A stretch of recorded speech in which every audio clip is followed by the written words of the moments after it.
ಬಾಳೆಹಣ್ಣು ತಂದಾಗ ಪ್ರತಿ ಸತಿನೂ ಒಂದು 2ರಿಂದ 3 ಬಾಳೆಹಣ್ಣು ಉಳಿಯುತ್ತೆ. ಆವಾಗ ಈ ಥರ ಮೇಲ್ಗಡೆ ಭಾಗ ಕಪ್ಪಾಗಿಬಿಡುತ್ತೆ ತಿನ್ನೋದು ಲೇಟ್ ಆದಾಗ. ಅದನ್ನು ಕೆಲವರು ಬಿಸಾಕ್ಬಿಡ್ತಾರೆ ಕೆಟ್ಟಿದೆ ಅಂತ, ಅದು ಒಳಗಡೆ ಕೆಟ್ಟಿರಲ್ಲ. ಒಂದು ಸರಿ ನೋಡಿ ಚೆಕ್ ಮಾಡಿ, ಚೆನ್ನಾಗಿದ್ದರೆ ಈ ಥರ ಒಂದು ಒಳ್ಳೆ ರೆಸಿಪಿನ ಮಾಡ್ಕೊಳ್ಳಿ.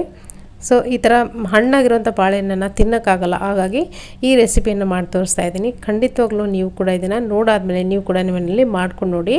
ಇವಾಗ ನೋಡಿ ಒಂದು 3 ಬಾಳೆಹಣ್ಣು ನಮ್ಮ ಮನೇಲಿ ಮಿಕ್ಕಿತ್ತು. ಈ ಥರ ಒಳಗಡೆ ನೋಡಿ ಚೆನ್ನಾಗೇ ಇದೆ, ಏನೂ ಹಾಳಾಗಿಲ್ಲ, ಮೇಲ್ಗಡೆ ಮಾತ್ರ ಕಪ್ಪಾಗಿರುತ್ತೆ ಸಿಪ್ಪೆ.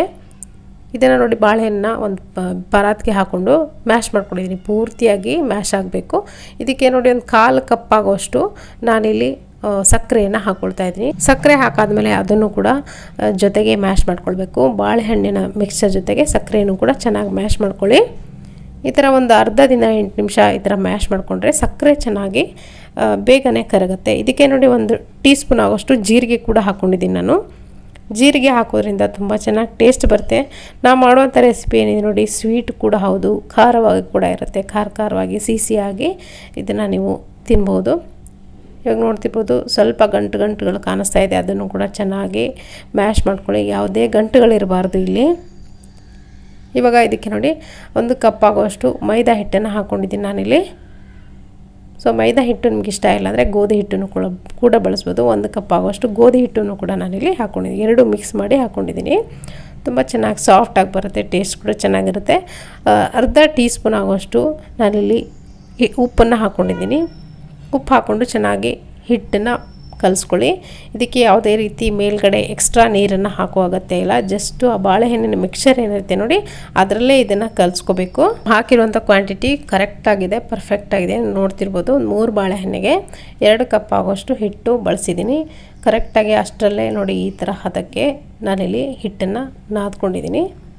ಸೊ ಚೆನ್ನಾಗಿ ನಾದ್ಕೊಂಡು ನೀವು ಒಂದು 2 ಗಂಟೆ ಬಿಟ್ಟಾದಮೇಲೆ ನಾನಿಲ್ಲಿ ಬಳಸ್ತಾ ಇರೋದು. 2 ಗಂಟೆ ಚೆನ್ನಾಗಿ ನೆನೆಯಕ್ಕೆ ಬಿಡಬೇಕು ಹಿಟ್ಟನ್ನು.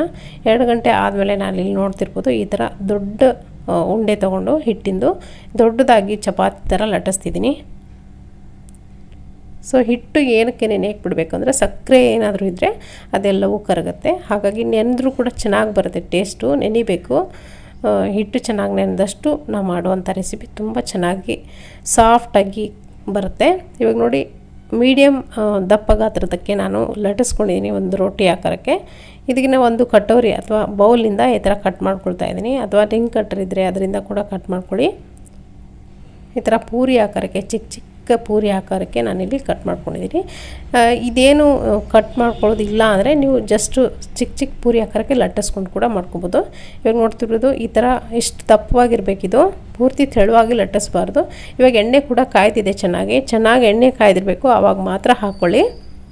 ಹಾಕ್ಕೊಂಡು ನೋಡಿ ಒಂದು 3 ಪಾತ್ರೆ ಎಷ್ಟು ಹಿಡಿಸತ್ತೆ ನೋಡಿ ಅಷ್ಟು ಮಾತ್ರ ಹಾಕ್ಕೊಂಡು ಈ ಥರ ಸ್ಪೂನಿಂದ ಪ್ರೆಸ್ ಮಾಡ್ತಾ ಇದನ್ನು ಫ್ರೈ ಮಾಡ್ಕೋಬೇಕು. ಆವಾಗ ಚೆನ್ನಾಗಿ ಉಬ್ಕೊಂಡು ಬರುತ್ತೆ ನಿಮಗೆ. ತುಂಬಾ ಫೇಮಸ್ ಆಗಿರೋಂಥ ಮಂಗಳೂರು ಬನ್ಸ್ ತುಂಬಾ ಈಸಿ ಮೆಥಡಲ್ಲಿ ನಾನಿಲ್ಲಿ ಮಾಡೋದು ತೋರಿಸ್ತಾ ಇದ್ದೀನಿ.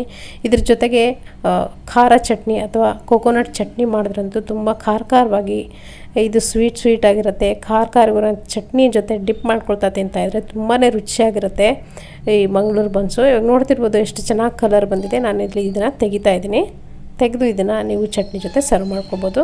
ಖಂಡಿತವಾಗ್ಲೂ ಈ ರೆಸಿಪಿ ನಿಮಗೆ ಇಷ್ಟ ಆಗಿದ್ರೆ ಒಂದು ಲೈಕ್ ಮಾಡೋದನ್ನು ಮರಿಬೇಡಿ. Thank you.